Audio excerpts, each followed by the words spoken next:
हरे कृष्णा, राधे राधे। आप सबका स्वागत है हमारे इस चैनल पर। भगवान से कामना है कि आप सब स्वस्थ और खुशहाल रहें। इसी कामना के साथ हम आज का वीडियो शुरू करते हैं। अगर आपको वीडियो पसंद आए तो प्लीज़ लाइक करिए, ज़्यादा से ज़्यादा शेयर करिए और सब्सक्राइब करिए। चलिए वीडियो शुरू करते हैं। जैसे कि आप सब जानते भी होंगे और मैंने अपने पिछले वीडियो में भी बताया था कि 29 जून 2023 से यानी आषाढ़ मास की शुक्ल पक्ष की एकादशी से चातुर्य मास प्रारंभ हो रहा है, जो कि कार्तिक मास की शुक्ल पक्ष की एकादशी पर समाप्त होगा, जिसे हम देवउठनी एकादशी भी कहते हैं। ये जो चातुर्य मास की अवधि या महीने होते हैं ना, ये बहुत ही पुण्यदायी और फलदायी होते हैं। साधक चाहे तो इस अवधि का पूरा फायदा उठाकर अपने जीवन को संवार सकता है, पर इसके लिए हमें कुछ करना भी तो पड़ेगा। तो चलिए जानते हैं कि हमें क्या क्या करना चाहिए और चातुर्य मास में हम किन किन नियमों का पालन कर सकते हैं, क्या व्रत है, उनके क्या नियम हैं, इन सब पर आज हम इस वीडियो में चर्चा करेंगे। चातुर्य मास का व्रत जो होता है वो जीवन में तुरंत प्रभाव दिखाता है। इसका महत्व देवऋषि नारद जी ने भी बताया था। उन्होंने बताया कि कैसे इस व्रत के प्रभाव से ही वे दासी पुत्र से देवऋषि नारद बने। यह व्रत बहुत ही पुण्य देने वाला होता है। अगर इंसान सच्ची श्रद्धा के साथ इस व्रत को, इन 4 महीने की अवधि जो होती है, इसको, इन दिनों के व्रत को अच्छे से पूरी श्रद्धा के साथ करे तो बहुत ही पुण्य और फलदायी ये होते हैं। इन व्रतों को बहुत ही संयम के साथ करना चाहिए, क्योंकि जैसे मैंने आपको बताया कि यह चातुर्य मास यानी 4 महीने के होते हैं। हमें 4 महीने ये व्रत करने होते हैं, लेकिन इस बार तो जैसे कि 5 महीने के हमारा चातुर्य मास हो रहा है, तो हमें ये व्रत 5 महीने करने पड़ेंगे। तो इन व्रतों को बहुत ही संयम के साथ करना चाहिए। अब हम बात करते हैं कि हम ये व्रत कब से शुरू कर सकते हैं। देखो, इस व्रत का नियम हमें देवशयनी एकादशी की पूजा के समय ही लेना चाहिए। जब हम अपनी देवशयनी एकादशी की पूजा प्रारंभ करते हैं या अपना देवशयनी एकादशी का व्रत हम करते हैं, उसी समय से हमें अपने चातुर्य मास के व्रतों का नियम लेना चाहिए, संकल्प लेना चाहिए कि हम आज से अपने चातुर्य मास की व्रतों को शुरू कर रहे हैं। चातुर्य मास में हमारे बहुत सारे नियम होते हैं जो हर कोई नहीं कर सकता। आजकल की लाइफस्टाइल ऐसी है, हेल्थ इश्यूज़ होते हैं, टाइमिंग्स लोगों के ऐसे होते हैं काम के कि हर किसी के लिए ये संभव नहीं है कि वो सारे नियम, सारे व्रत अपना सके और उनका पालन कर सके। इसलिए हमें कोशिश करनी चाहिए कि हम अपनी सुविधा अनुसार इन नियमों का संकल्प लें और जो भी संकल्प लें, जिस भी नियम का, जिस भी व्रत का, उसको पूरी श्रद्धा के साथ और प्रेम भाव से पूरा करें। तो चलिए अब हम इन नियम के बारे में जानते हैं। पहला नियम देखो होता है चातुर्य मास में शुद्ध सात्विक भोजन का नियम। हम चाहें तो इसमें हम ये नियम ले सकते हैं कि हम चातुर्य मास में शुद्ध और सात्विक भोजन करेंगे। अब जो लोग नॉनवेज खाते हैं, मांस मदिरा का सेवन करते हैं, प्याज लहसुन खाते हैं, तो वो इन 4-5 महीनों का जो अवधि है उसमें इन सब चीज़ों को छोड़कर शुद्ध सात्विक भोजन करने का नियम ले सकते हैं। दूसरा नियम है आयचित व्रत का। इस आयचित व्रत के अनुसार इसमें क्या होता है कि व्रती जब खाना खाने बैठते हैं तो वो जितना उनके आगे थाली में एक बार में आता है, उन्हें उतना ही खाना खाना होता है। मतलब कि वो बिना मांगे भोजन का नियम लेते हैं। वो दोबारा खाने के लिए कुछ भी नहीं मांग सकते। जो आपके घर में बना है, जो आपके बहू बेटी हो गई, बहन हो गई, आपकी माँ हो गई, उन्होंने जो आपके थाली में एक बार में जो रख दिया आपके आगे, आपको वो ही ग्रहण करना पड़ेगा। आप दोबारा से उनसे कुछ नहीं मांग सकते हैं। तीसरा नियम है या व्रत है वो है एक मुक्त व्रत का। इस व्रत में हम एक समय भोजन करते हैं। अब वो टाइम जो है आप अपनी इच्छानुसार कोई भी ले सकते हैं कि भई आप सुबह खाना खाएंगे या शाम को खाना खाएंगे। आपको कौन सा नियम सूट करता है वो आप अपने हिसाब से ले सकते हैं, पर इसमें हमें सात्विक भोजन ही ग्रहण करना होता है। इस व्रत में आप दिन में फल या जूस आदि ले सकते हैं, पर अगर इन व्रतों के दौरान अगर एकादशी पड़ जाए तो आप उस दिन अन्न नहीं खाएंगे, क्योंकि एकादशी को तो हम अन्न ग्रहण नहीं करते हैं। एकादशी का जो व्रत होता है उसमें हम वही नियम पालन करेंगे जो उसमें हम करते आए हैं। अगर हम एक टाइम खाने का नियम ले रहे हैं तो हम शाम को तारे को अर्घ्य देकर खाना खाना चाहिए। लेकिन अगर आप दिन में खाना खा रहे हैं, दिन में खाने का नियम ले रहे हैं तो वो अलग बात है। चातुर्य मास में पत्तल पर खास तौर से जो पलाश के पत्ते होते हैं ना, उन पर भोजन करने से बहुत ही पुण्य मिलता है। ये बहुत ही फलदायी होता है। अच्छा, एक बात और बताती हूँ आपको, जो मनुष्य मौन होकर भोजन करता है वह कभी दुख में नहीं पड़ता। मतलब हमें खाना खाते हुए हमेशा चुप होकर शांति के साथ खाना खाना चाहिए। अगर कोई साधक इस तरह के व्रत नहीं कर सकते तो वह विशेष दिनों के व्रत के नियम ले सकते हैं। जैसे कि चातुर्य मास की एकादशी हो गई, पूर्णिमा हो गई, और जो चातुर्य मास में वीरवार पड़ते हैं उनका व्रत ज़रूर करें। इन सबको व्रतों को करने से भी बहुत पुण्य मिलता है।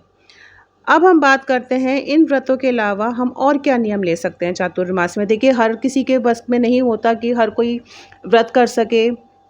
किसी के पास टाइम नहीं होता, किसी के पास उनके हेल्थ इश्यूज़ होते हैं तो वो व्रत नहीं कर सकते। ऐसे में पर चाहते हैं कि हम कुछ ना कुछ ऐसा करें कि जिससे हम भी अपना कुछ पुण्य अर्जित करें। तो उसमें वो क्या कर सकते हैं, क्या नियम ले सकते हैं और क्या कर सकते हैं। तो सबसे पहले जो नियम है वो है कि आप धामवास ले सकते हैं। मतलब कि आप ब्रज में जाकर चातुर्मास में निवास कर सकते हैं। अगर आप पूरे 4 महीने वहाँ नहीं रुक सकते तो आप कोशिश करिए कि आप चातुर्मास के पहले दिन वहाँ जाएँ और रात को रुक कर आएँ। इसी तरह से जब चातुर्मास समाप्त हो तो उससे 1 दिन पहले जाएँ और शाम को अगले दिन रुक कर आएँ। इस तरह से जो आपका चातुर्मास का जो टाइम है, पूरा 4 महीने की जो अवधि है, उसका निवास वो माना जाएगा। इसके अलावा जो दूसरा नियम है वो है कि आप सूर्य उदय से पहले स्नान का नियम ले सकते हैं। भई आप सूर्योदय से पहले उठें और स्नान आदि से निवृत्त होकर भगवान की पूजा करें, तो ये नियम आप ले सकते हैं। तीसरा नियम और एक और जो नियम है वो है कि आप रोज़ भगवान की परिक्रमा का नियम ले सकते हैं।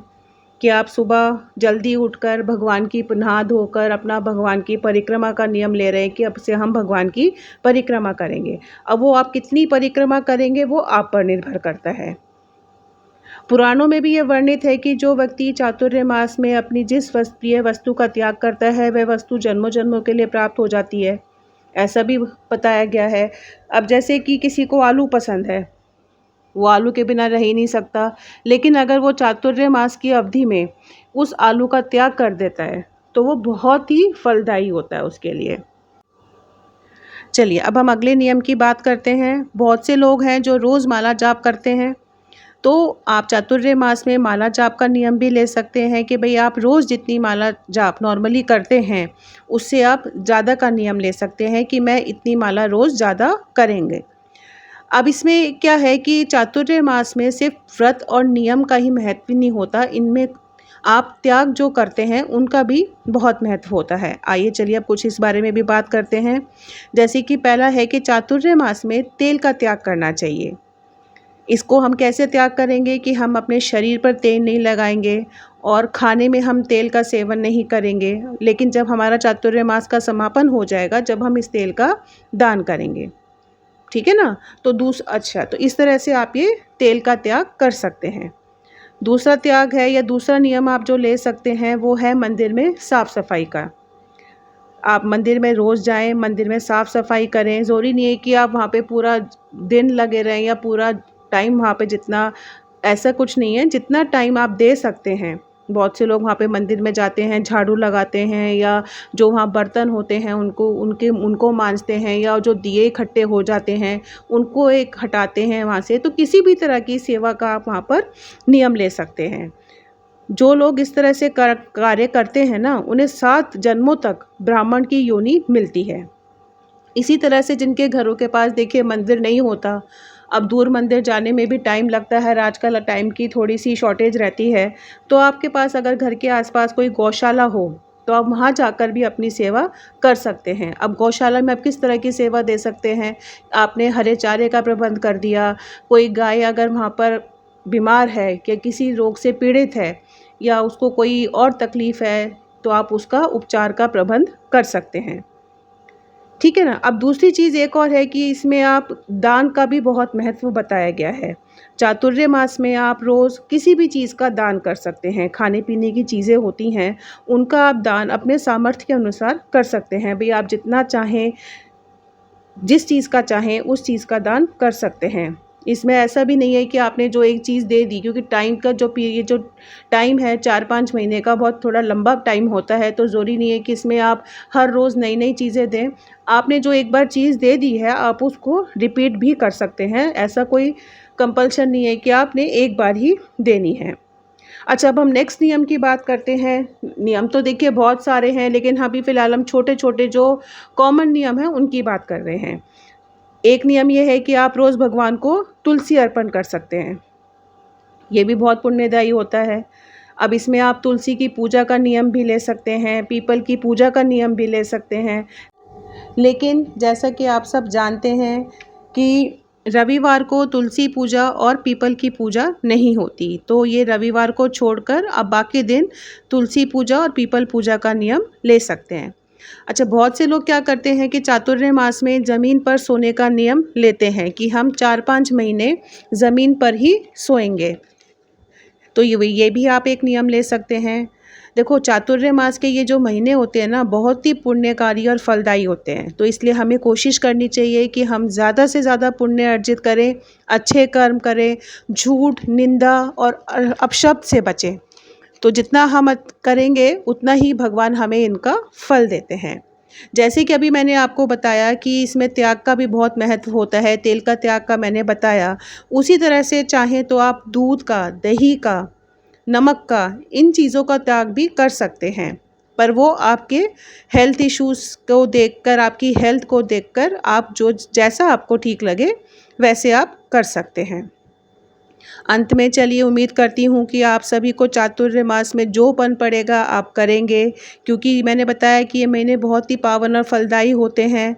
तो आशा है कि आपको ये वीडियो ये पसंद आई होगी, और अगर पसंद आई तो प्लीज़ ज़्यादा से ज़्यादा लाइक करें, ज़्यादा से ज़्यादा शेयर करें और हमारे चैनल को सब्सक्राइब करें।